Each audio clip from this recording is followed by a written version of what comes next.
Hey, it's time for another epic side. This is the series of videos that I do talking about albums that I love that I think more people should know about.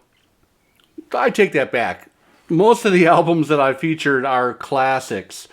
Today, I want to talk about a John Hiatt album. It's the album that kind of saved his career in 1987. Kind of put him back on the map. He was always known as kind of a journeyman singer-songwriter, a roots Americana guy, originally from Indianapolis, Indiana. But yeah, I want to talk about Bring the Family today. This is a fantastic record. If you don't know it, most people know it. And I think it's known out there among audiophiles as being a great sounding original recording. It was cut at Precision Lacquer. It's a DMM cut. Stephen Marcussen was the mastering engineer. And it's a great record, and especially side one. Side one opens with a bit of a rave up called Memphis in the Meantime. And, there's a lot of songs. John Hiatt is one of the best songwriters in America. I think he'll go down in history as being one of the best songwriters, pop standard songwriters in America. And so this album has a pretty interesting backstory. John Hiatt had recently gotten sober for about a year now. In 1986, let's say he had been sober. Had a very, very bad drinking problem and a bit of a pill popper as well, but that's beside the point. Anyway, he was in LA doing some acoustic shows at McCabe's Guitar Shop, legendary guitar shop, and then they have a performance room as well. They had to shut it down during COVID, but I was looking at their website. It looks like they're back up and running. They've got a show in, I think, November with David Lowery of Cracker fame and that other band he was in. Trivia question in the comments, what was the other band that David Lowery was in before Cracker? Anyway, he was doing some shows at McCabe's, and there was a booker at McCabe's who told him, and he was working on new songs, kind of woodshedding stuff. He told him, hey, these are fantastic songs. My God, you need to go into a recording studio and put this stuff down.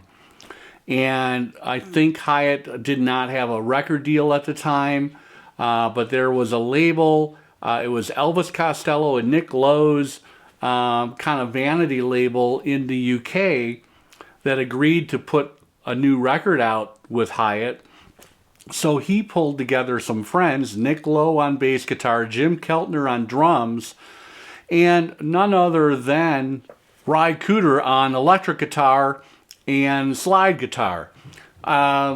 These guys got along so well during the making of this record. They eventually put out another record under the title of Little Village, and they were kind of a super group per se. They did some touring behind Little Village. Didn't really go anywhere. Sales were not great, so nothing really ever really happened after that with Little Village. But really cool that Hiatt pulled these guys together. There is a picture of John with his lone vice at that time, remaining vice, which would be caffeine. And let's take a look at all of these songs on side one. Why is side one so great? Well, Thing Called Love, the third song on side one, fantastic treatment here, the original recording.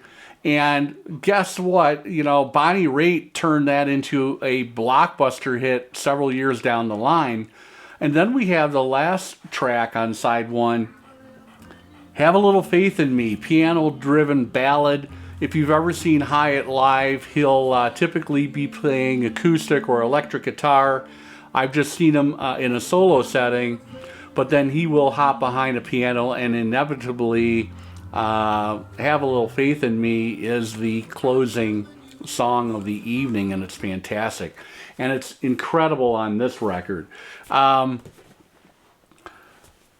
These four players, you know, Hiatt was playing a little acoustic and a little rhythm, and Ry Cooder, of course, had the main guitar duties. But between Nick Lowe and Jim Keltner, totally in the pocket rhythm section, it's a loose record, but it sounds well rehearsed. And they put these songs down over 4 days.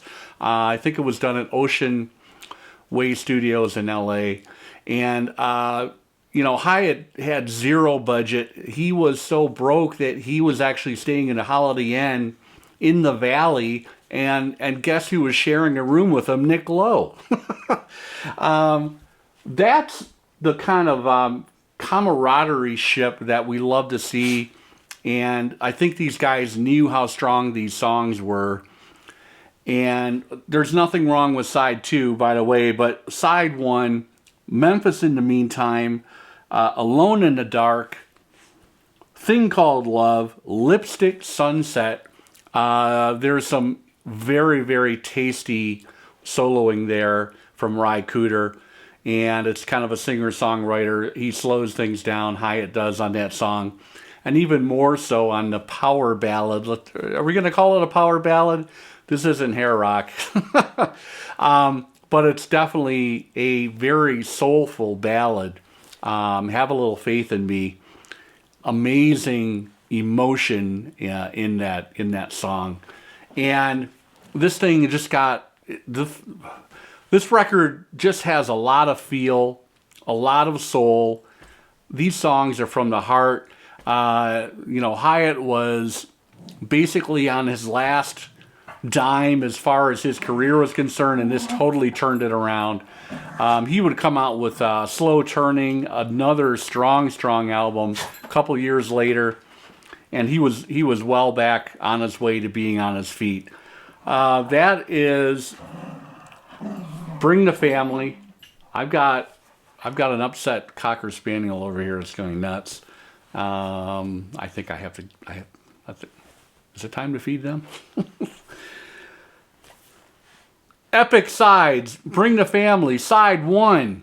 Check it out if you don't have it. Again, Stephen Marcussen, Precision Lacquer, a DMM cut. Oh, by the way, it has Teldec vinyl, and it's on the A&M label. You hold that record up to a light, it's going to be translucent.